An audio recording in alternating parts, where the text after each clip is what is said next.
soap industry did not you couldn't charge premium prices for raw minerals. They buy those. So it's the analysis they had is things that Welcome, Ethan. from the ocean breeze. After about a decade of advertising, the average American brain started to associate that aesthetic smell with the concept of clean. Think about that. You don't actually know if your clothes are clean, you smell them. And if they smell like that fragrance, your brain says, Oh, it's fine, all finished. Your nose has been trained to validate a market. Now here's where it gets interesting. And this is the part that changes everything. The actual chemistry of clean clothes does not require any of this. It requires three things. A surfactant to break substantiation, a water softener to neutralize water minerals, and an alkaline catalyst with oils and fabric. An interesting selection. Three ingredients. Total cost of bulk, under $6 per year. I'm skilled at all sorts of weapons modifications, and will do them for a small fee. The first ingredient is washing soda, not baking soda, washing soda. The brand name is Almond Hammer Super Washing Soda. It comes in a bright yellow 3-pound box. You can find it at Walmart for around $4.99 in most grocery stores and on Amazon. Till next we meet. This is sodium. Come on, Jamie, snap, chop, chop. This is water. It's alkaline pH spike around 11, which physically lifts proteins. I go as well. This is a You'll make the best vintage yet. Place. It's a good pad.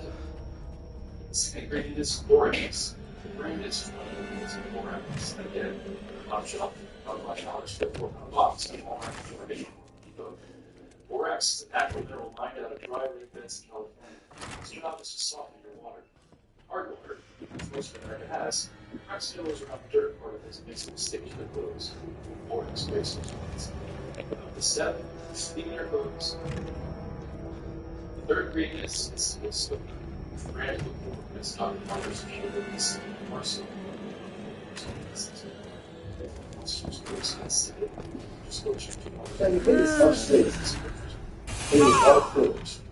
In your blanket, some damn way. Wrapped up with all the shit you was laying down on the side of your mattress. That's it. It's upstairs, then down. $50 for materials. Now, I need you to get a bunch of drummers out. Effective cost per batch, about $6. Play with me some more. Stay with me because it matters more.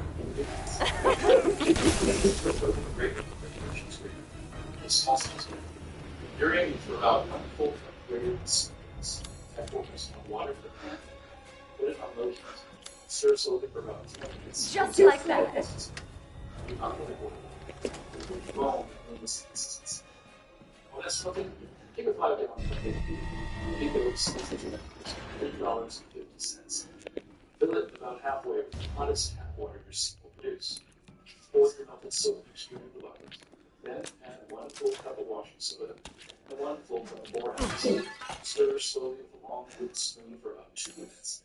You'll feel the texture change once the capsule kicks in. Then top off the bucket with cold water until it's full. Snap the lid on.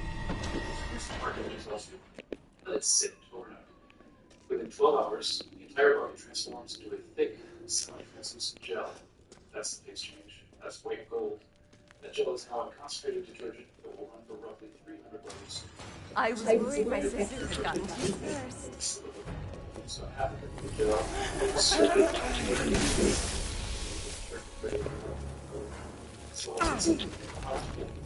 Now you might be wondering, well, this is where my efficiency washing machine. Actually, it's the opposite. It's really? Creates suds.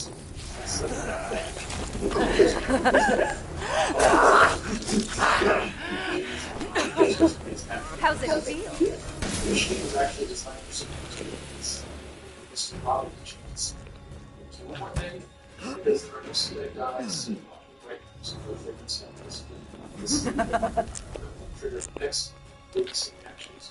So the migrants. That's not true.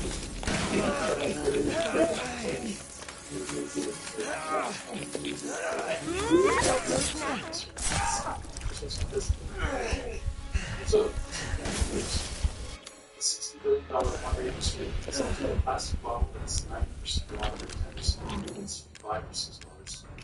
3 minerals, washing soda, borax, and steel soap. This very creepy picture of the legend. It's a lot of public. You ruined the hunt!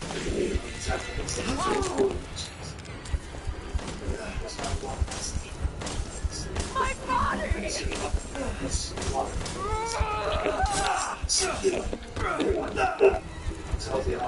No!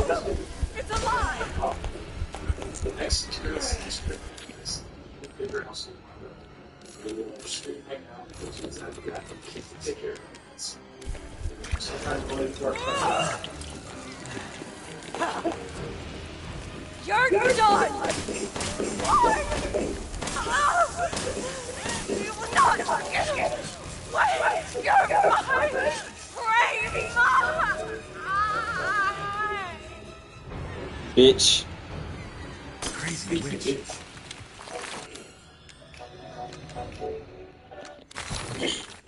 Hi, everyone. How are you doing today?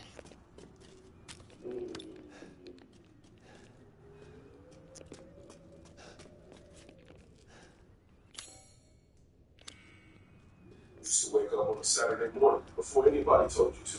Nobody set an alarm, nobody shook you awake. Your body just knew. Because there was a bowl of cereal with your name on it. A TV nobody was fighting you for yet. And about 4 hours of cartoons before anybody in the house started making demands. You slide out of bed, pour yourself some frosted flakes, and I mean 4. Like the bowl was a suggestion, the milk was an afterthought. And you'd park yourself on that carpet so close to the screen that Mama would have lost her mind if she was up. But she wasn't up. That was the whole point. My name's Franklin, and I've been watching y'all for a long time. Not the grown version of you. Not the one paying a mortgage or arguing about a 401k. I'm talking about the kid. The one who had a whole world outside that front door. A crew that didn't need a group chat to assemble. In a summer that stretched out so long you forgot what grade you were going into. If you were a black boy growing up in the late 70s or the 80s, you lived a life that doesn't exist anymore. And I'm not saying that to be sad about it. I'm saying it because you probably haven't thought about some of this stuff in years. And you should. Because that kid, he was having the time of his life. Let's start right there. I just had the last of the milk. You had your spot. Everybody had their spot. Maybe it was the floor. Maybe it was the couch if you were the oldest or the fastest. Maybe it was that one chair that didn't match anything else in the living room, but nobody threw it away because it was comfortable. In the lineup, you didn't pick it. The network picked it. You just showed up and took what they gave you. Thundar the Barbarian, Spider-Man and his amazing friends, the Smurfs. And yeah, you watched the Smurfs. Don't act like you didn't. Super friends. Muppet babies. And if you were a certain kind of kid, you sat through the Schoolhouse Rock segments not because you wanted to, but because the remote was too far away and you weren't getting up. Nobody was scrolling. Nobody was skipping ahead. You watched what was on. And if it was whack, you sat through it because something better was coming in 30 minutes. And the commercials were half the experience. That's where you build your Christmas list. Every toy commercial was a negotiation you were already having in your head. If I don't ask for the new Guy Joe aircraft carrier, maybe I can get the Castle Grayskull and the Millennium Falcon. I need a budget math at 8 years old didn't even know it. By noon, cartoons were over. And that meant one thing. Time to go outside. You didn't text anybody. You didn't call anybody. You walked outside and just He was outside. or you went to somebody's house and yelled their name from the sidewalk. Didn't knock. Didn't ring the bell. You just stood outside and hollered until they came to the door. Or their mama stuck her head out the window and told you they couldn't come out. And if they couldn't come out, you went to the next house. Within 20 minutes, there was a crew. Could be 3 kids. Could be 9. Didn't matter. Once you had enough to pick teams, the day had officially started. And the games, you already know. Oh, Freeze tag, God. but not regular freeze tag. The kind where if you got tagged, you had to hold whatever position you were in. And somebody always froze in the most ridiculous pose on purpose, just to make everybody laugh. Somebody was always cheating. Somebody always said, I wasn't ready. And there was always one kid who was so fast, nobody even bothered chasing him. He'd just stand there yelling, come get me, while everybody ignored him because what's the point? Red light, green light, running bases, kick the can, handball against the side of somebody's building. And if you had a hoop, even a bent one, even one with no net, even one nailed to a telephone pole at the wrong height, you played basketball until your hands were raw. Nobody organized any of this. There were no sign-up sheets, no parents standing on the sideline. You just showed up, figured out who was playing, argued about the rules for 10 minutes, and then played until somebody's mama called them home. 3 blocks away. If you had a bike, you had freedom. Didn't matter what kind. You might have had a Huffy from Kmart. You might have had a mongoose your cousin outgrew. You might have had something with no brand on it at all. Just a frame and 2 wheels and a chain that came off every 6 blocks. Didn't matter. Because the bike wasn't the point. The bike was the vehicle. The point was where you went on it. And where you went was everywhere. You'd ride 4 neighborhoods deep with your boys. No destination in mind. Somebody heard there was a girl who liked somebody over on the next block. Somebody knew where there was a free. Okay, I Somebody should said be there able to was get a out store with that sold fire practice for kids. Most of the time it was all lies. But you went anyway because riding was the thing. The wind, the speed, the feeling that you were covering ground, going somewhere. Even if you ended up right back where you started. No helmet, no phone, no ID, no plan. Your parents didn't know where you were. And honestly, you barely knew where you were. You'd end up on streets you'd never seen before, looking at houses that were nicer than yours, or worse than yours, and you file that away in your head without even knowing you were doing it. You were learning the map of your world in real time, one pedal stroke at a time. And when the streetlights came on, that was the universal remote control. Didn't matter what you were doing. Didn't matter how good the game was. Didn't matter if you were winning. The streetlights meant go home. You didn't question it. You didn't negotiate with it. You just went. Because whatever was waiting for you if you were late wasn't worth finding out about. Every neighborhood had one, and every kid knew that store better than they knew their own kitchen. You walked in with $1 and you felt like you had options, and you did. Now or later's, and you had a flavor. Don't act like you Yup. Hello, now later. Jolly Ranchers, Alexander the Great, Boston baked beans in that little box, Chico sticks, candy cigarettes, which nobody thought was weird at the time. Jawbreakers the size of a golf ball that changed colors the more you sucked on them. Quarter juices. You know the ones. The plastic barrel with the floor top. Grape, fruit punch, something blue that wasn't a real flavor, but you drank it anyway.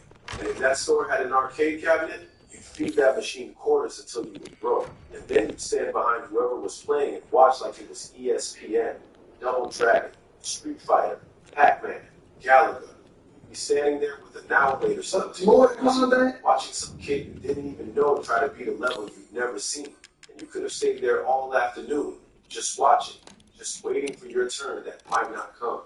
The store owner knew every kid in the neighborhood, knew who stole and who didn't, knew whose mama would come back and make it a problem if she found out. Some candy was behind the counter. You knew why, and you knew which kid was the reason it got moved back there. The corner store was a checkpoint. You went there before you went anywhere. You stopped there on the way back. It's where you heard what was happening that day, who was fighting, who had a new bike, who was grounded. The neighborhood newsfeed before the newsfeeds existed. Now let's talk about shoes. Because if you were a black boy in the 80s, shoes weren't shoes. Shoes were a statement. Shoes were identity.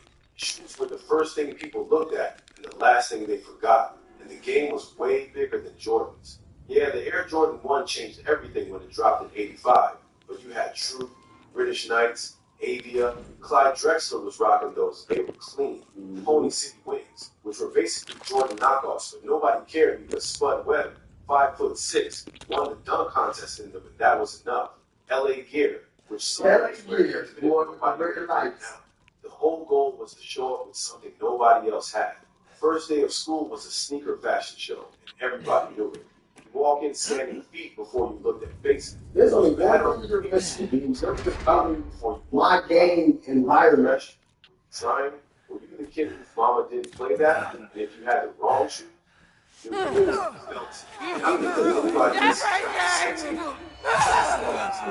always noticed. Especially when I was the clock shoe, soccer was spot no, automatically, constant. Because kids have to be very outside shoe. You already know what outside shoe is. One that to be up to the school.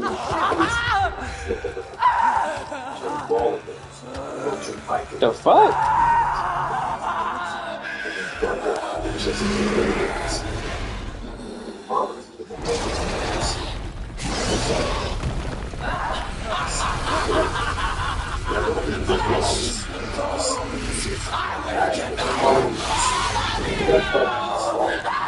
I don't care. I'll say it for the rest of the day, but I do. Woke up with something to do. I'm waiting on this one. By 10 a.m. Because you can't find the weed. Or you Bruh. You threw on some shorts. Fire. You grew up in the city. Somebody popped up.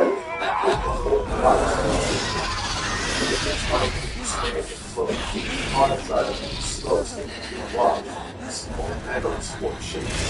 I'm really bad. Looks like the outfit matches your insight.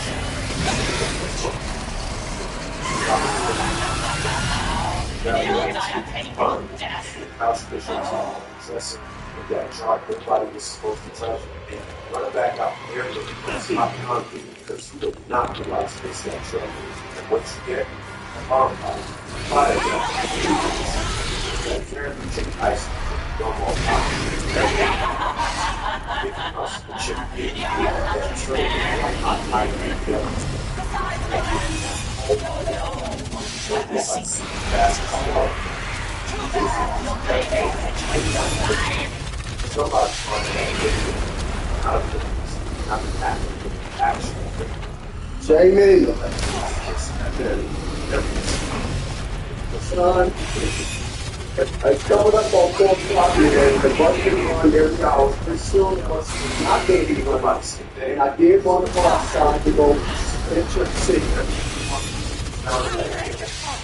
Hello.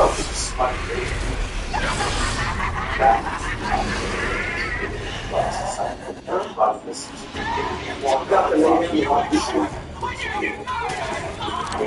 What you see? I said, nigga, I would lay my ass on this couch 2 times since you don't have no food.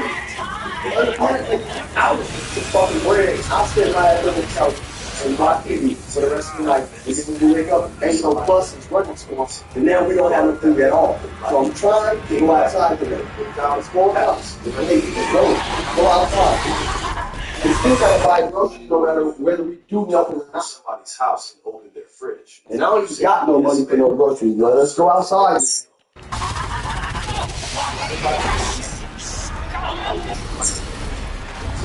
Side focus. Yeah. Don't smell furniture outside. It's not going to go. It's one suggestion. Why the transition? Then what they from something it's asking this that's what already knows this. And time agitation. No apps. No algorithms. Just rock that felt as big as an old okay.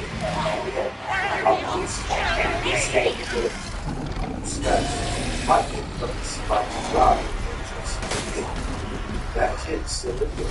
One is going to stick it to the city.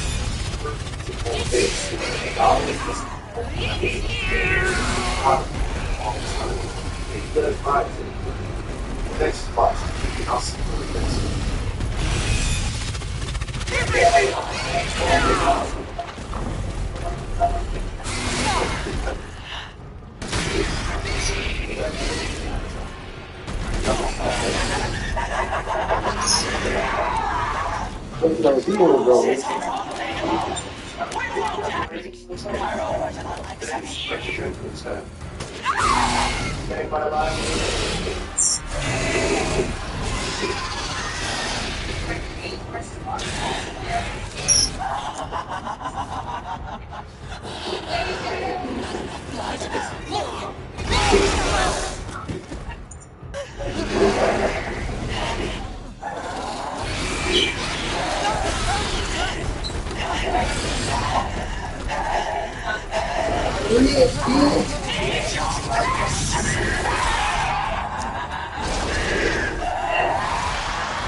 These checks aren't just affecting things on Main Street. Wall Street is having a big day as well. Our economy is coming back to the still there. Michael, what's happening? So a lot of activities or spending money like it's in this sprint stock has skyrocketed out of the instance.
You're the one who's cursed.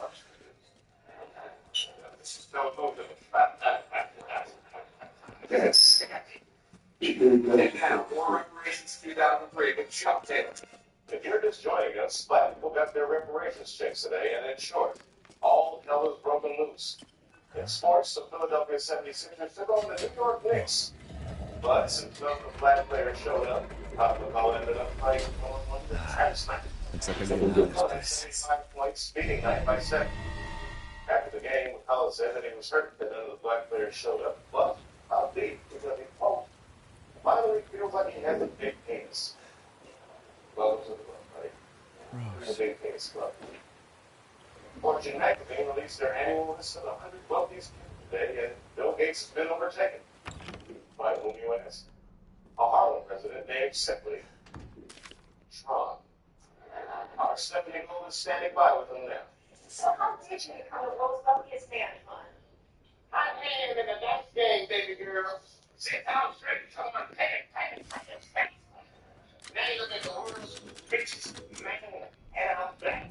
Kiss my black chest. I think we know what's to do. What are you going to do with all this money? I'm going to reinvest my money into the future. Oh, that's a very nice gesture. What is that? This is Is that your son? No, I'm just going to say these things. No, straight up, though, I'm going to reinvest this game. It's going to be all change my mind. Bitch, just oh, well, Jack, you still there? You came out of that name for the world. Thank you, Stephanie, and I'm good. We still lost the beat. Eddie Allen, here with another Allen, reliable, friendly voice. Big Al. And the preparation thing, I think Juneteenth, just, I don't know if you know this, but I just handed my resignation here at New Center for Hours ago. Now, it takes some people to appreciate this.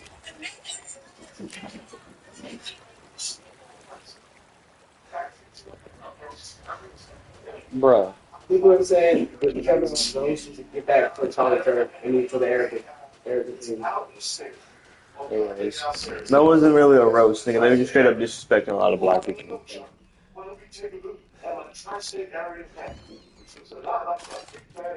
As I smoke my Medalar South African,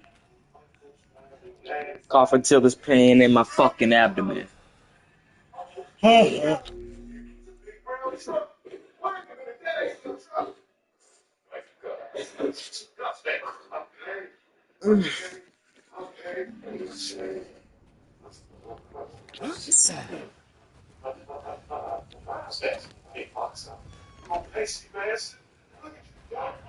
Sick, man. It's like you just walked up from ground zero. Job sucks. It's the ring, bitch. And there you have it. Excuse me. Incredible. I'm receiving word that Coleman Powell was just bitch slapped Vice President Dick Cheney. Run it for cover. We'll be right back. And now, a new Senate special report from Chuck Taylor. Tonight's top story. Outrage throughout the community of yet another sex scandal involving boys and girls. So you just trying to imagine. The high nights in the galaxy far, far away. Many of them are coming forward with allegations that an actor studied under repeatedly sexually molested them over a number of years. And the Jedi knew about it all. In some cases, encouraging the abuse. The clever part of Jedi Knights like young Luke Skywalker being sexually abused by Jedi like Obi-Wan Kenobi. Okay, we're getting word that Council Leader Yoda is having a press conference right now at Skywalker Ranch. We go there now. Yoda, isn't it true you're willing to do something like this for yourself? It's just that I'm saying with those boys. I'm just cutting you right out of you. How you're building this.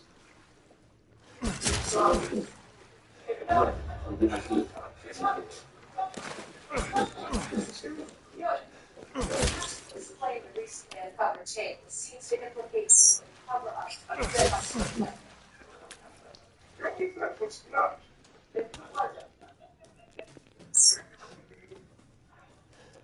Already failed this. Can we roll the one of the tape question? Here are all together as one remnant. We think the dark to deliver us into fate's hands.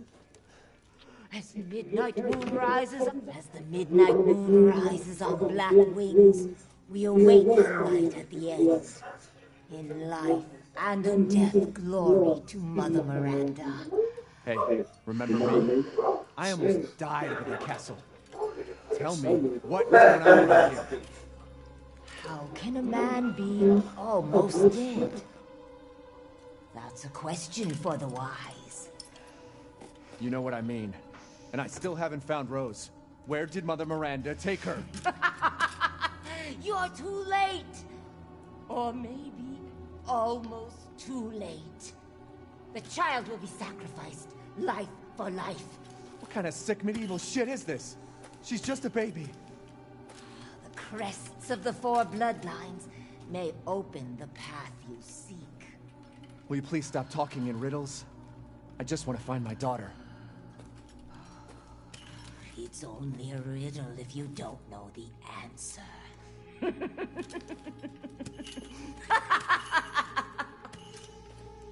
Wait a second. That looks familiar. Hey, wait!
There you are. I had a feeling you would pop up here. It was all worthless. Is that so? I assume you've picked up something of value. Not sure if it's of value, but... Why, you have your daughter right in your own hands. What are you saying? Take a closer look.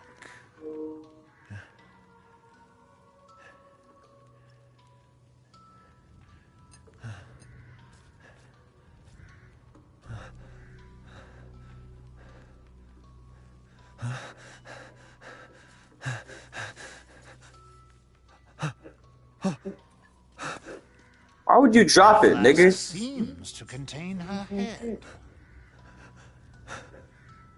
No. What? Roses. Don't say another word. This is impossible. This just can't be. Your daughter's essence is still intact. Her powers are truly unique. Who could even do this? She can be saved, you know. Saved? From this?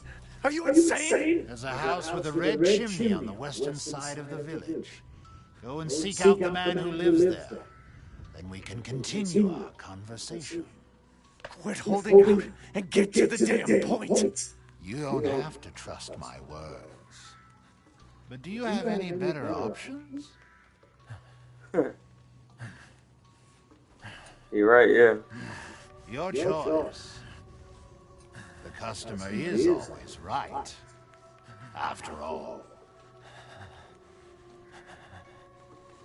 You'll pay if I find out this is a lie. Fucking joker.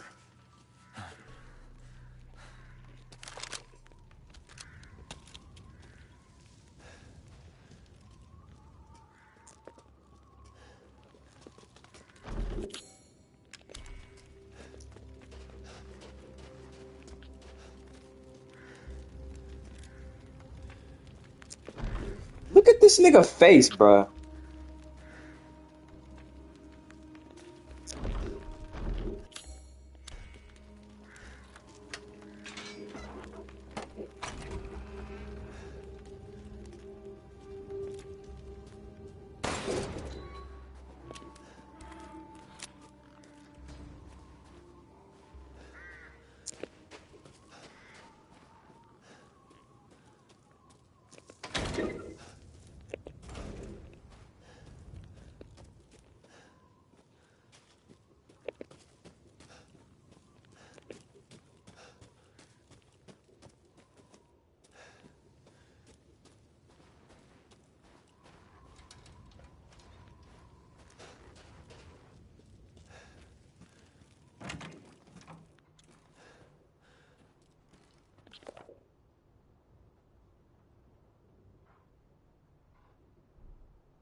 relief for the ocean, right? Because he was over there pushing condiments on the plank, but something was here.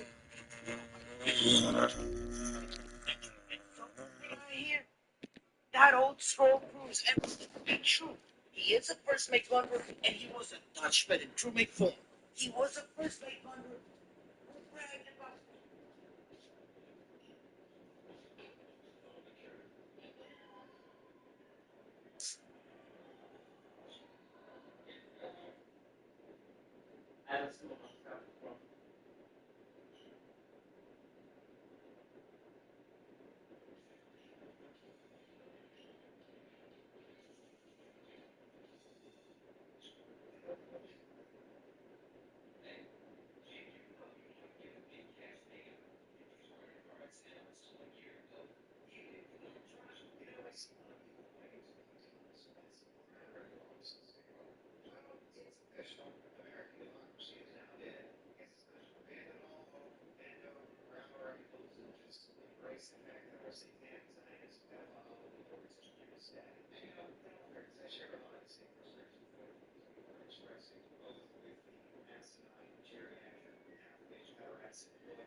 Don't do that. Don't do that. Don't fight the election, please. That's not nice.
Thomas Massey, a congressional member from Kentucky, is one of the very few decent human beings left in the United States federal government.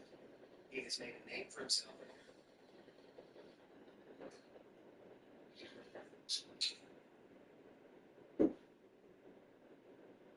Hello?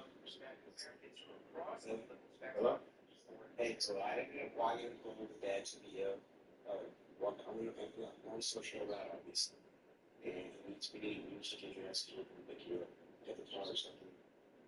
And he's taking securities as a promise. Yeah, so he knows I don't care what's out. So don't forget the car you're asking. And then we have Wi-Fi, so yeah, so just get this. Alright. Okay, from the Israel lobby.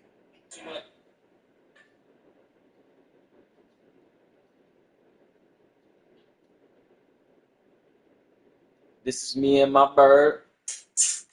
This is Bird. His name is just Bird. He's like 10 years old. He my nigga. Listen, you hear him? Keep talking. Tell him how you feel, Bird. I love this little nigga. He's so cute.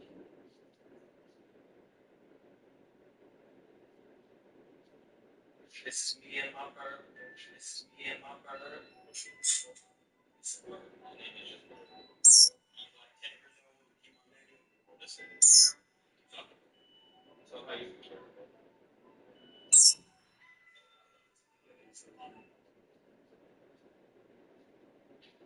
He's a tiny. I think he changed. Nah. The reason that you can't keep a woman is because you don't know how to deal with them. Like when she's confronting you about something you did, you niggas start trying to explain what you did wrong. Bro, that's not what you do. You tell her, hey, calm down. You're acting like a freaking lunatic. Right? And then she'll realize, okay, I need to chill out. And then once she chills out, once she does it, start anti-war and anti-corporate interests, reaching across the aisle to put for the release of the Epstein files, and just generally seeking to represent the interests of the people who elected him instead of the interest of Israel. What a batshit crazy idea, right? All of this made him a real thorn in the side for the Trump administration. Fuck Benjamin Basically, Netanyahu. every other member of the federal government who have all abandoned any pretense of representing American interests in any way. And so, the full force of the Israel lobby piled in behind the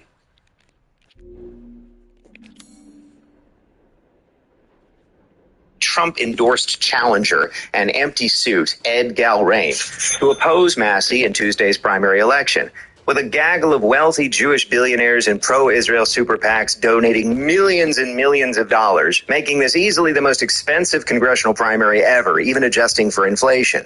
And, well, frankly, it paid off. Massey lost 45 to 55. Sending a very clear signal to American voters that if their interests run contrary to the interests of the Ashkenazi party, they're basically irrelevant. But the question is why? Why would they spend so much money and effort and time trying to remove one man from his station?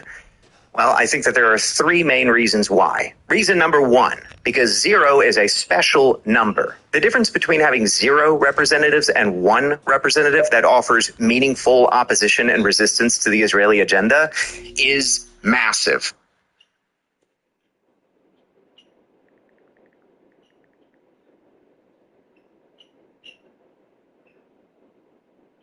You could be vaping formaldehyde, which is used in taxidermy. Oh dear. What? Formaldehyde. Oh dear. What? I knew it. Oh dear. Oh dear. What? Are you an elk? I don't know what I am. Hey guys, or not you will find it for yourself. Get inside. You need to go in through.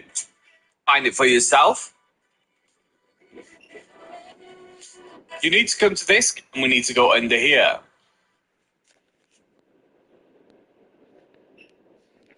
Because it throws the evil Zionist system and the Greater Israel Project in stark contrast and makes it much more obvious when you have something or someone to compare it to. Let me give you another example of this. And by the way, this is not a defense of Elon or X, both of which have become completely degenerate. But the most users of the platform, you must agree that there is some utility in having it. That you will get a piece that goes in this tractor here so that you can lift it up, and then we need to go into here. Or an infected, should I say. Head up to this and then knock off the lock, that'll be on here. Solve the puzzle and code, that'll be on here. I'm actually going to tell you the code right now, so if you want to skip ahead, skip ahead. The code can be found by looking out the window. It's 070408.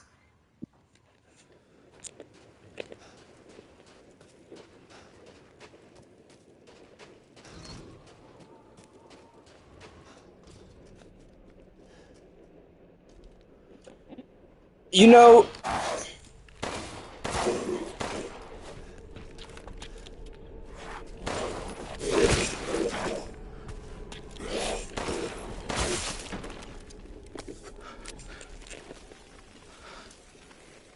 zero 07.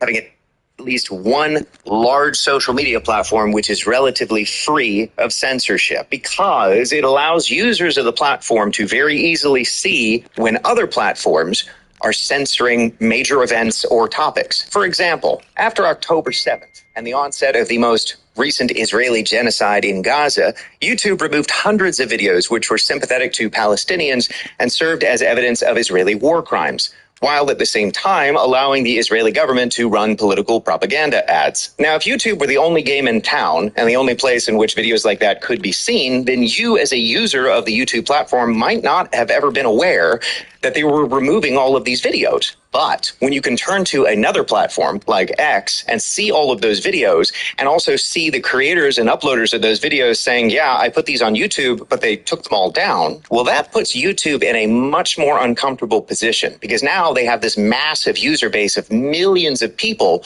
who are all scratching their heads and saying, it sure looks like Google is complicit in the Israeli genocide, which is why I think, at least in part, YouTube has started to allow people like me and others to speak much more freely and much more critically of Israel. And in much the same way, when Thomas Massie and Ro Khanna single-handedly forced the release of thousands of Epstein documents, it really threw into stark contrast all of the other people in the federal government who seem really, really invested in protecting a massive child sex trafficking ring for some weird reason. So this is what I mean when I say 0 is a special number. If you have one person, one thing going against the grain, it has a disproportionate and outsized effect. And this is a big part of the reason why the Israel lobby wanted Massie gone. By the way, this idea of 0 being a special number is not original to me. Big shout out to Brett Weinstein for coming up with that. Yet another reason why he's one of my favorite Jews out there.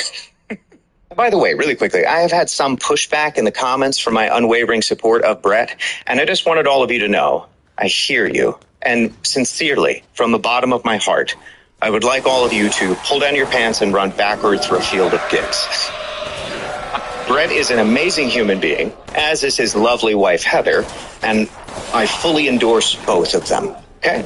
Anyway, moving on. Reason number 2, the political chilling effect. I think that perhaps the biggest reason why this election needed to be stolen was to send a clear signal to any other would-be troublemaker politicians. So just to be clear, I have 0 sympathy for basically any politicians at this point. If you voluntarily go into the degenerate cesspool that is American politics, unless you are a true Mr. Smith Goes to Washington type like Thomas Massie or Ron Paul, which I would say makes up a fraction of a percent of politicians these days, well, then I just have to assume you're a degenerate sociopath kitty diddler at this point. But I do recognize and can appreciate the absolutely fantastic no-win scenario that American politicians find themselves in right now. You see, the nature of the Ashkenazi Party of Israel, and in particular the variety of different ways in which Israel has committed egregious war crimes against children, and how they are currently threatening to single-handedly plunge the entire planet into war, famine, and devastation, has never been more clear to the American voter than it is now, as evidenced by polling data, which is just staggering. And thanks to organizations like Track APAC, Americans are also very much aware of exactly how many politicians are bought and paid for by the Israel lobby, which has led to some extremely hostile interactions between politicians and their constituents, like these. When it comes to the word genocide, I kind of disagree with it, because the bottom line is, can I finish? I'm of the view that Israel has the right to defend itself, and the easy and simplest way to end this horrific war is for Hamas to surrender and release their hostages. I appreciate everybody coming out tonight. Doesn't mean that everyone fully agreed with me. I know there's a lot of people that did agree with me. I thank you down here. I folks in the back as well. I just think it's crazy, nigga. You can sit right there in a crowd full of people telling you you're wrong, you're evil. And this nigga is out here still trying to do, like, talking about some, like, what are we talking about, bro? Hey, whoa.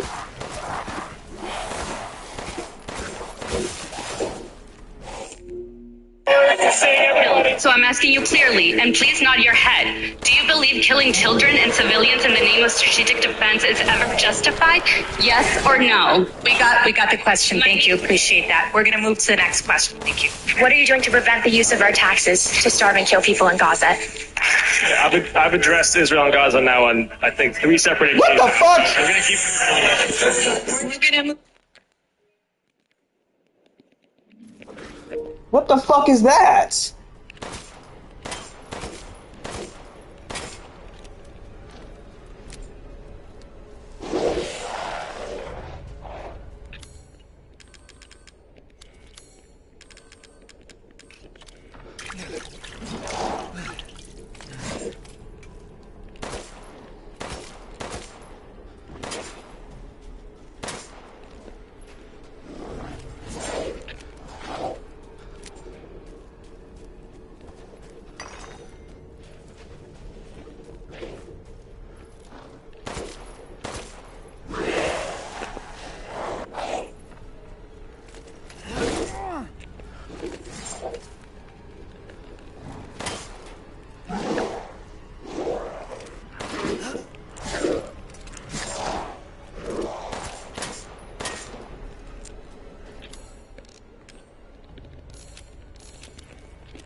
Move on. These are Republicans and Democrats. I kind of disagree with it because the bottom line is, can I finish? I'm of the view that Israel has the right to defend itself, and the easy and simplest way to end this horrific war is for Hamas to surrender and release their hostages. I appreciate everybody coming out tonight. Doesn't mean that everyone fully agreed with me. I know there's a lot of people that did agree with me. I thank you down here, folks in the back as well, and look forward to seeing everybody. So I'm asking you clearly, and please nod your head. Do you believe killing children and civilians in the name of strategic defense is ever justified? Yes or no? We got the question. Thank you. Appreciate that. We're going to move to the next question. Thank you. What are you doing to prevent the use of our taxes to starve and kill people in Gaza? I've addressed Israel and Gaza now on, I think, 3 separate occasions. So We're going to move on. These are Republicans and Democrats, by the way, that are getting heckled like this.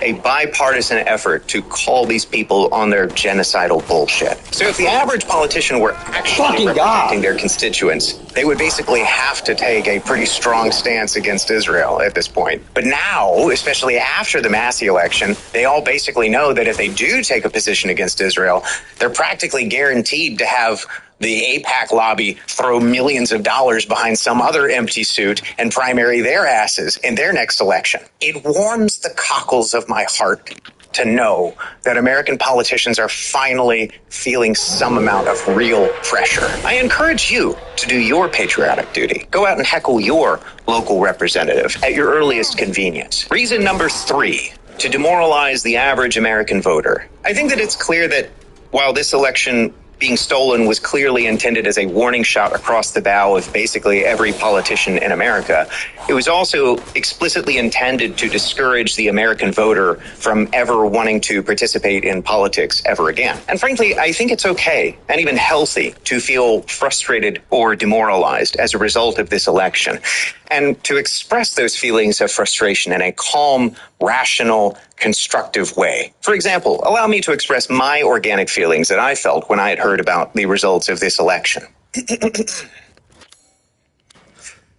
Are you fucking kidding me? We couldn't have one. We couldn't have one guy that thought that maybe American taxes should go to pay for things for Americans instead of Israelis? Really? Just one that thought that maybe pedophilia and child trafficking, just no. Maybe not those things. Maybe the opposite of those things. But no, that was too greedy of us. That was too anti-Semitic of us to one guy. Shut up, Goyim. Get back into the mines. Who told you you could have an opinion? Come on. I mean, what is even the point of campaigning for and supporting and voting for a politician if some Wayne's World Garth-looking Ashkenazi billionaire bitch can just swoop in and buy the election? Or brainwash the boomers with literal AI slop propaganda? Just fucking die already! And you know who else can eat a fat one? Because it wasn't just the boomers that went out and voted against Massey. It was everyone my age who didn't go out and vote for Massey. I'm sorry, are things not bad enough for you yet? Not enough things are on fire yet? The global economy hasn't completely collapsed, so, it's all good? What hope can I possibly have for the future of this country? What is it going to take for any of you to stand up and actually get out and do something? Clearly, none of you care about the children that your taxes are going to bomb in the Middle East, or the other children that are getting diddled by basically every other politician in office right now. But I figured you might have the mental fortitude to give a good goddamn about your own self-interest. Silly me.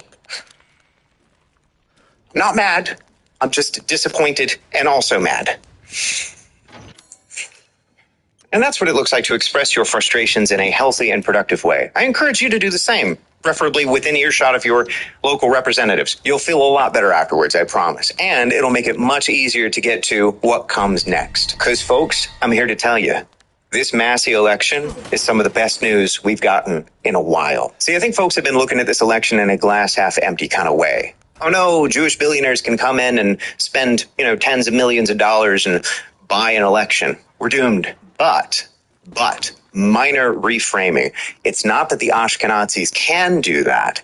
It's that they had to do it in this particular election. And even after spending tens of millions of dollars and running fake AI smear ads and calling in all of their sycophants, all of their water carriers, the president of the United States himself, the entire weight of the Israeli lobby was thrown behind this election, and they still only won with a 55% majority. That is huge.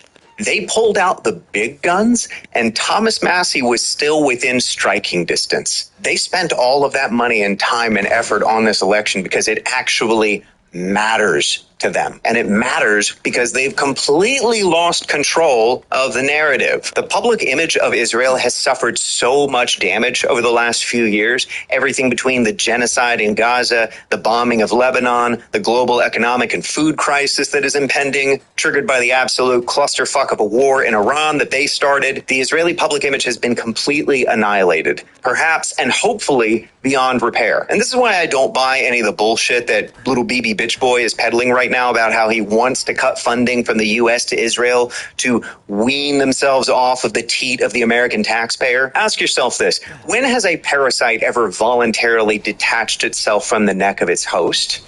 No, it's not that they want to do that. It's that they don't have a choice. They've read the writing on the wall.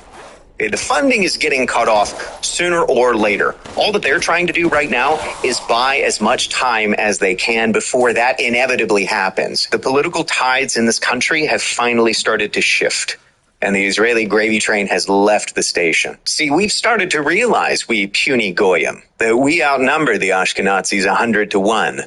And the day that we finally figure that out, there goes their way of life. The fate of the Greater Israel Project hangs in the balance. Maybe the fate of Israel itself. They can't survive without us. Shit, they can barely survive with us. They don't have any economy to speak of. Their chief exports are dead children and pedophiles, and they've basically alienated every other country on the planet except India, apparently. Yeah, good luck with that coalition, guys. So they're pulling out all the stops. They're buying as much time as they can. That's what this election means. It wasn't a show of strength. It wasn't a flex. It was an act of desperation. What's it thinking, Colonel? It's a fray!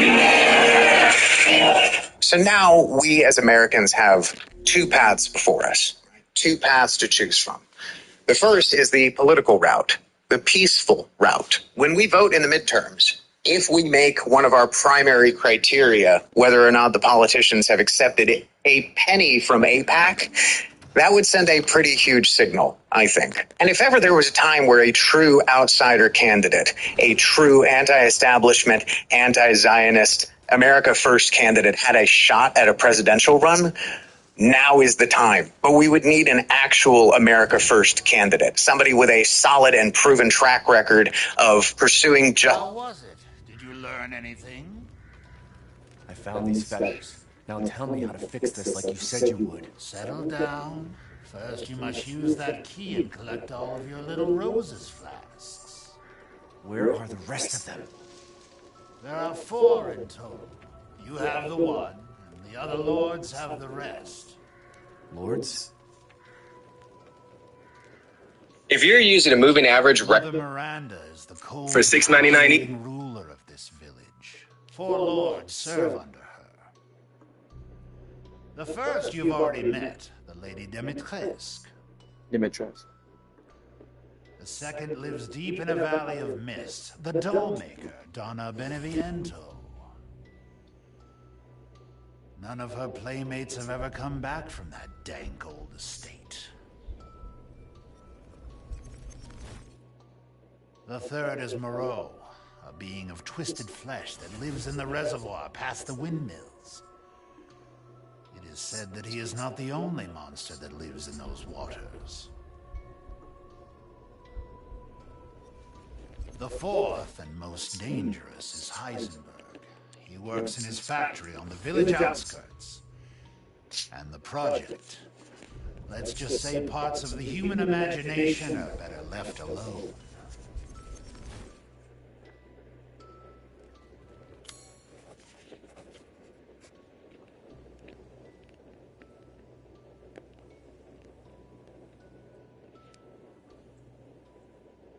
You can mix and match this and that, or this, and that. After doing it all, a lazy boy recliner takes you If you from truly 0 wish to to save crazy. your daughter, you must first gather the 4 flasks. I'll do you a personal favor. I've marked the Lord's locations on your map. Some treasures still lurk in this village. I'm sure each one will prove of great use to you. Why are you doing all this? Why, it's all part of our first-class customer service.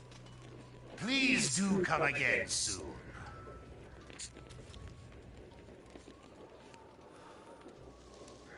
a penny from APAC, that would, when we vote in the midterms, if we make one of our primary criteria whether or not the politicians have accepted a penny from APAC, that would send a pretty huge signal, I think. And if ever there was a time where a true outsider candidate, a true anti-establishment, anti-Zionist, America First candidate had a shot at a presidential run, now is the time. But we would need an actual America First candidate, somebody with a solid and proven track record of pursuing justice for the Epstein victims, ending foreign intervention, standing up to corporate exploitation of the working class, and the ability to do all of that without accepting a penny from APAC. Now, who has a track record like that?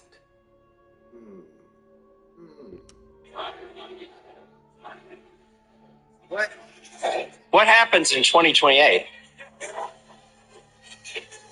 You want? You want me to run for Congress again? Unfortunately, you don't seem to have the funds for that.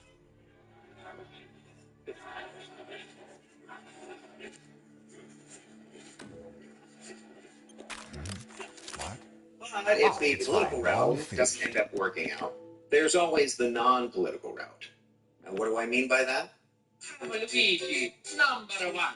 Now, mind you, I would never advocate for political violence. Obviously, this would be illegal. But from a purely hypothetical, historical, educational point of view, YouTube, I'm just saying, I think that if current trends continue with millions of disaffected young people being denied any reasonable hope for a better future, well, it kind of becomes an inevitability at that point, right? As a wise man once said, A riot is the language of the unheard. But think about how universally despised the healthcare industry is in this country and how much people were celebrating when Sam Thompson got I OEG.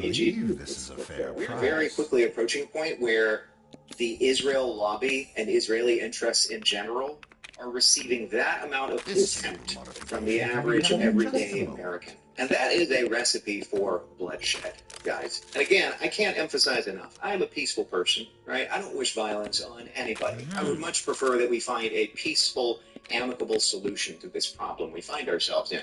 But I do believe that theft is a form of violence.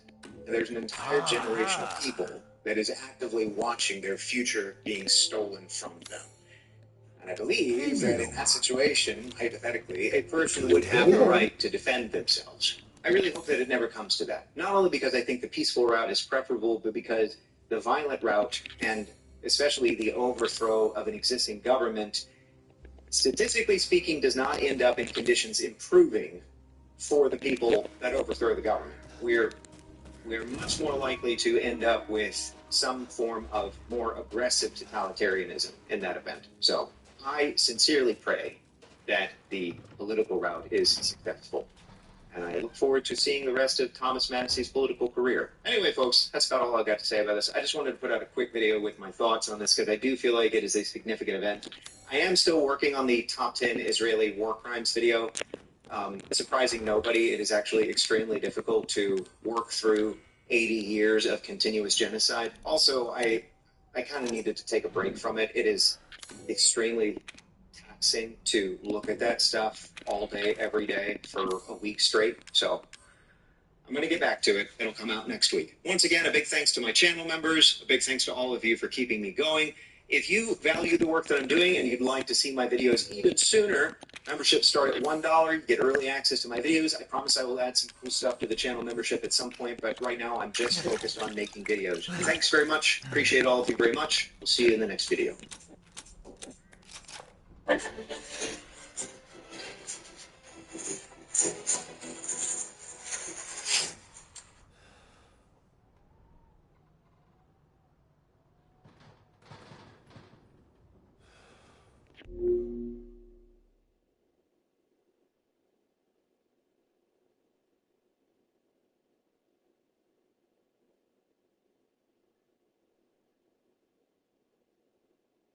What's up, guys? As you can see, my studio is a little bit of a mess right now, and I apologize for that, but I recently sold King of Kings, a masterpiece that I am incredibly proud of, to a longtime supporter of my content. So it really touches my heart that it has found a good home, especially because it's very difficult for me to let go of paintings that truly resonate with me. Every single one of these paintings, I pour my heart and my soul inside the studio, dedicating all my acumen and all my training towards. So I'm glad that this masterpiece has found a good home. But because of that, it's a little bit of a mess, so I apologize, and I appreciate you tolerating this disarray. I'm actually in my pajamas as well, so while I do deeply care about aesthetic presentations and it's half the battle, as I say, I'm spontaneously delving into the subject that I really want to expound upon and have more people have considered conversations about. Because the mainstream Zionist exposing influencers, which is sort of becoming mainstream thanks to people like yours truly, I've been insanely vindicated. I will say part of the egocentricity, but it is true. But the fact of the matter deeper here is that I always say that this is a spiritual war.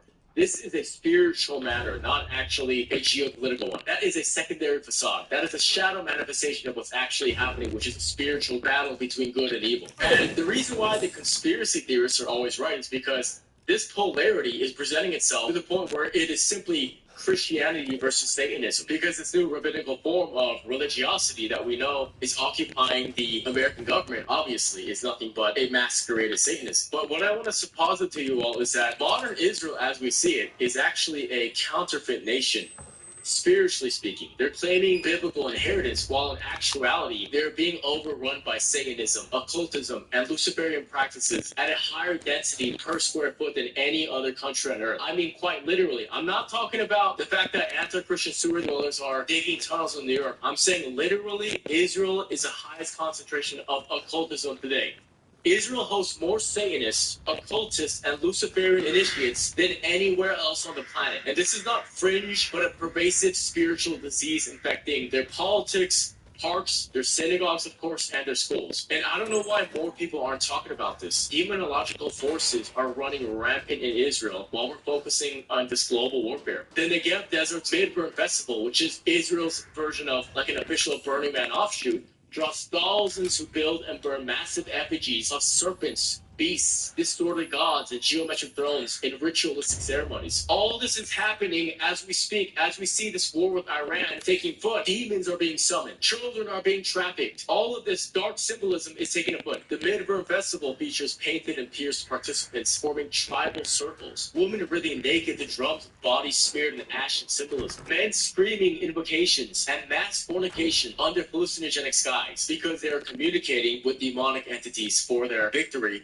over the satanic fallen world. The festival is explicitly interpreted as a resurrection of ancient Canaanite fertility cults and Moloch worship. They don't even hide this. They don't pretend that it's art or culture. They literally just create altars and offers to deities that Yahweh, Jesus Christ, condemned. And the Midburn Festival occurs in the exact wilderness where Yahweh thundered the commandments from Sinai because they want to rub in that blasphemy as far as they can. They're turning that site of divine covenant into this carnal rebellion of synthetic ecstasy. It's absolutely disgusting. And this subject in and of itself deserves its own deep dive. But I want you guys to consider this going forward. Push this onto your authority figures and all your influencers. In the 1990s, speaking of authorities, these authorities who were neutral and not Talmudic uncovered all these organized satanic cults in Rishon LeZion involving animal sacrifice, ritual sex acts, blood pacts, Hebrew or Latin invocations, teen recruitment and branding. They had cemetery desecrations. They had occultic gatherings, molesting and burning effigies of children. Like, this is all provable, and this is all happening in Israel. From the 2000s to 2010s, occult vandalism surged in forests near Haifa, Safed, and the Judean hills, with hikers who are not Israeli walking around found bone altars inverted from Hebrew scriptures onto rocks and animal corpses mutilated in ceremonial patterns. They're torturing animals, they're torturing children, and they're torturing Gentiles for the purpose of sacrificially consuming their spirit. There's even one documented case involving a goat being disemboweled near a kibbutz with its organs arranged in a pentagram. Blatant satanic practices are running amok in Israel. And of course, because, again, as I often say, this is a stepping stone towards Satanism, Haaretz journalists reported at least 24 active occult groups in Israel with ties to both Western Satanism and mysticism, or Kabbalah. And by the way, speaking of Western Satanism, Anton LaVey, real name being Howard Stanton Levy, the Hamza, that hand-shaped amulet with an eye, is ubiquitous in Israeli homes and gift shops as a supposed evil eye war. But it actually originates from Phoenician and Carthaginian worship of the fertility goddess Tanit, which is linked to child sacrifice. They lay out all these little gateways and portals and invitations for people to practice demonology together. And it all happens in Israel. And I'm arguing that Hamza is a superstitious talisman of magical surveillance absorbed into Kabbalah. That this is the hand of a witch, not a symbol of biblical faith. And this is just one of many symbols that is actually an invitational gateway into bringing the underworld here onto earth. Just look at the Star of David, the hexagram on Israel's flag, synagogues, IDF uniforms, and monuments that are not biblical or Davidic. It appears centuries later as the Seal of Solomon in Kabbalistic writings and Islamic sorcery for commanding spirits and demons. They like to say this is the Star of David, but the historical canonical truth will show you that this came later. The Star of VAMP. The Saturn worship is where this actually comes from. This same six-pointed star is condemned in Amos as a star of your god Remphan, an idolatrous abomination known throughout all these religions, but they're trying to masquerade it right in front of your face because what they can get away with is what makes them feel double down in their vehemence and power. That's why popular Israeli singer Narcis performs concerts that function as goddess rituals, glorifying the Shekinah as a divine feminine force with trance music, incense, chanting, and what they call sacred feminine awakening, which is of course antithetical to the God the Father above, a patriarchal form of benevolent love and order. And I know this is a very spontaneous rant, but understand artistry is how they do all this. Their so-called Burning Man It's just a place for people to worship the devil together, but more blatantly so in Israel. By popular demand, King of Kings here will now be available as a fine art print at arthurconley.com. The print itself is 24 by 30 inches, so it'll be my biggest print I've ever produced. It is printed on super premium William Turner watercolor paper. It's thick and archival, so it'll last you forever. The ripple effect onto the surface will allow the ink to print in such a way where it almost looks like its own painting in and of itself. But you have all inquired No, about Birdie, you just shot an eighth of shit. You don't get to get mad at me. Come here. Upon a stallion coming back as a warrior with a beatific crown. So get it while it's hot. ArthurConley.com. Click shop. King of Kings. Here's another example. Israeli metal bands such as Salem and Arula openly desecrate the Torah, which is supposed to be the Old Testament foundation. They praise Satan. They celebrate military victories as demonic vengeance and use album art with inverted menorahs, goat-headed figures, and ritual bloodletting. They don't even hide it because Torah-based are like 2% of all. 98% are rabbinical and Talmudic. These satanic metal bands are mainstream as well. They're invited to play on festivals, played on national radio, and followed by soldiers and university students in Israel. And they're regularly pumping out their songs. And it's all about what? Damning those Gentiles and damning those Christians and venerating Satan. That's all it is. I told you it's Lucifer versus Jesus Christ. There is nothing new under the sun. Israel waves magical seals as divinity, but they're wearing actual demonological amulets. And the conclusion of all these matters is that while Israel waves magical seals as divine and wear these demonic amulets as a part of their cultural heritage, while they're holding fire orgies with art and spilling goat blood as mythological praise and singing to devils as culture, they're just effectively exhuming the very gods that biblical law was sent to destroy. They're worshiping the sacred calf, so to speak, the golden calf. They're playing God. They're doing the same thing that caused the falling of the Tower of Babel.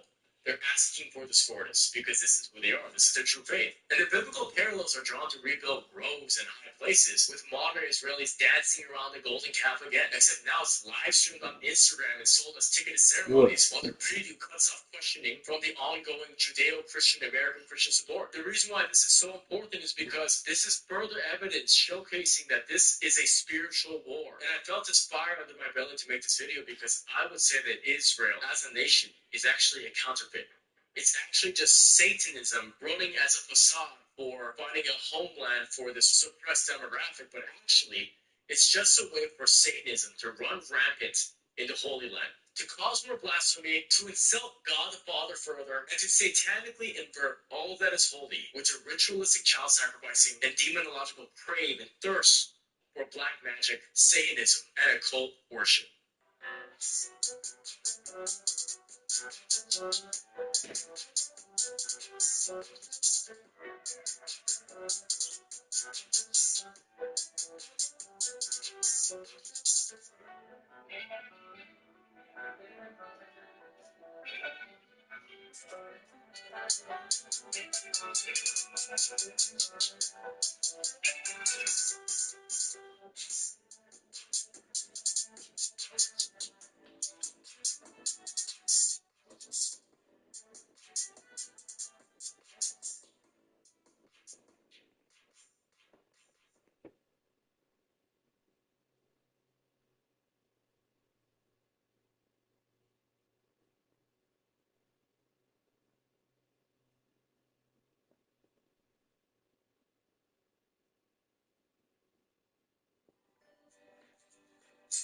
This Mother's Day, we celebrate moms and all the Only undeclared nuclear power.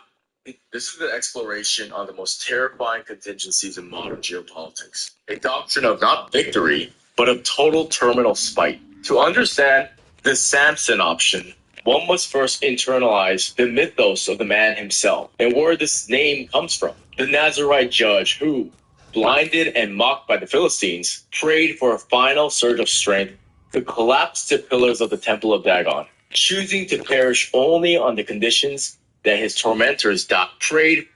One must first. This is the exploration on the most terrifying contingencies in modern geopolitics. A doctrine of not victory, but of total terminal spite. To understand the Samson option, one must first internalize the mythos of the man himself and where this name comes from. The Nazarite judge who, blinded and mocked by the Philistines, prayed for a final surge of strength to collapse the pillars of the Temple of Dagon, choosing to perish only on the conditions that his tormentors died with him. This is not merely a metaphor. It is a foundational, albeit officially unacknowledged, nuclear strategy of the State of Israel. A posture that transcends traditional deterrence and enters the realm of existential, retaliatory nihilism. As investigative journalist Seymour Hersh meticulously documented in his seminal 1991 work, The Samson Option, Israel's Nuclear Arsenal and American Foreign Policy. This anti-human strategy is predicated on the never again ethos, a psychological imperative that if the state is to be extinguished, the world that allowed it to happen shall not be permitted to survive. And to truly grasp the gravity of the Samson Option, one must look past the sterilized language that they use as a modern form of, a defensive posture, and understand this as this visceral echoing of ancient mythology that provides it in its own namesake for a reason. Once again, specifically the biblical account of the Nazarite judge who, after being blinded and humiliated, even though that's not what's happening in the current year, shows the collapse of the Temple of Dagon upon himself and thousands of his captors, meaning we are the ones persecuting and ridiculing them while they're the ones causing all this treachery in the first place. So this is not mere poetic flourishing by these military historians. It is a foundational blueprint for a state policy that views the end of the world as a secondary concern to the end of their sovereign self. This concept is explored very succinctly and in depth by Seymour Hersh, meticulously backed by interviews with high-ranking intelligence officials, and it reveals a culture within the Israeli security establishment that views the nuclear arsenal not as a deterrent to be used for stability, but as a last resort weapon of total global spite. Yes, you heard that correctly. They're willing to nuke the entire planet if they don't have their way, like a little kid holding a gun in his temper tantrum. It's insane, beyond for the run, demonic. The psychological framework is deeply rooted in this whole never again ethos, as I previously mentioned, which had been transformed from a plea to human rights into a strategic mandate that if the state is not to be fully recognized and if it is to be extinguished, the international community at large that allowed it to happen shall forfeit its right to exist as well. Like, this tells you everything about these people. Professor Luis Rene Barris of Purdue University has dived into this insane irrationality that masquerades as rationality and propagandizing the fact that they're innocent victims, and argues that for this small state surrounded by so-called adversaries, even though they're the ones kicking the hornet's nest, the threat of behaving like psychopathic and unpredictable monsters is calculated as a move to keep both enemies and allies in a state of perpetual, terrified compliance. The physical manifestation of this doomsday logic is centered in the Negev Desert at the Shimon Peres Negev Nuclear Research Center, better known as Dimona, where the policy they named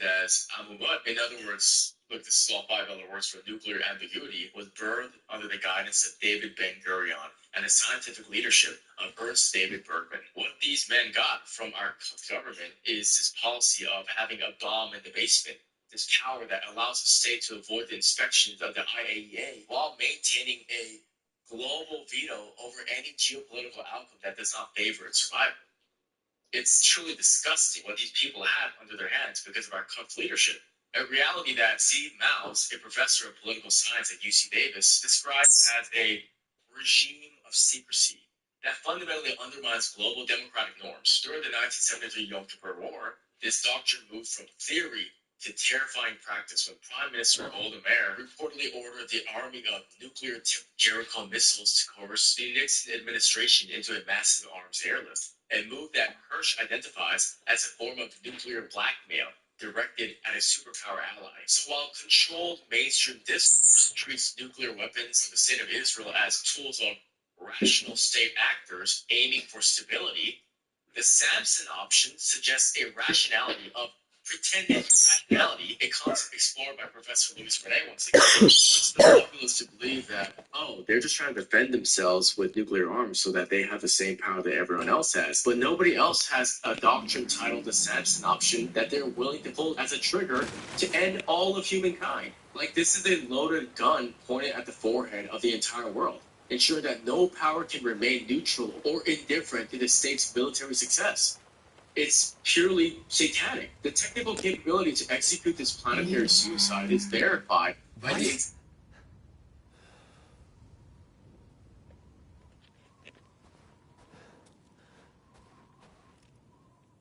Ethan, come with me. There's something I have to tell you. Mia? What's going on?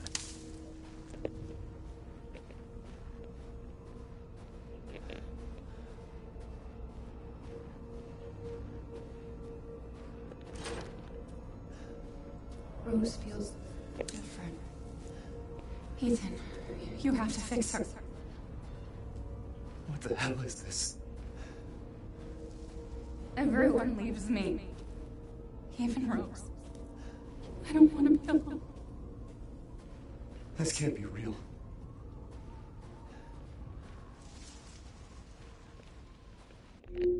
Hey. God damn it. Come on.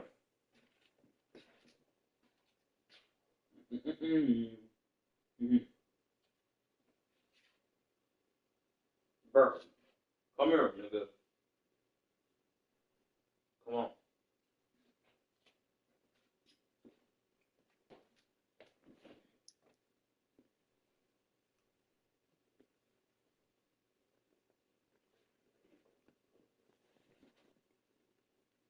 Can you relax?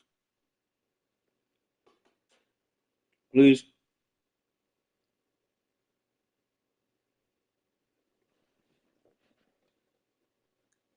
Existence of Dolphin-class submarines acquired through complex German defense deals, which provides a second strike capability that ensures. Alright, I'm not gonna. Let me not.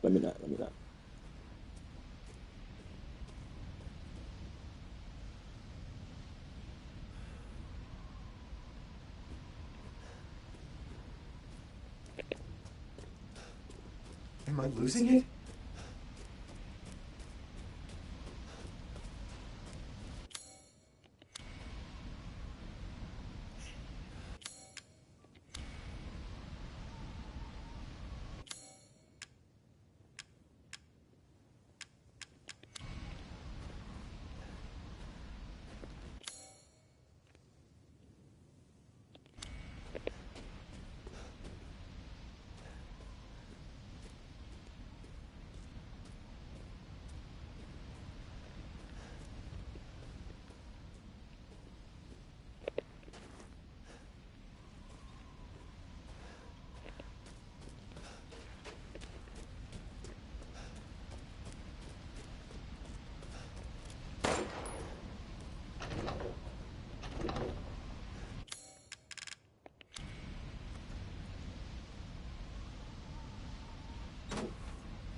What's going on?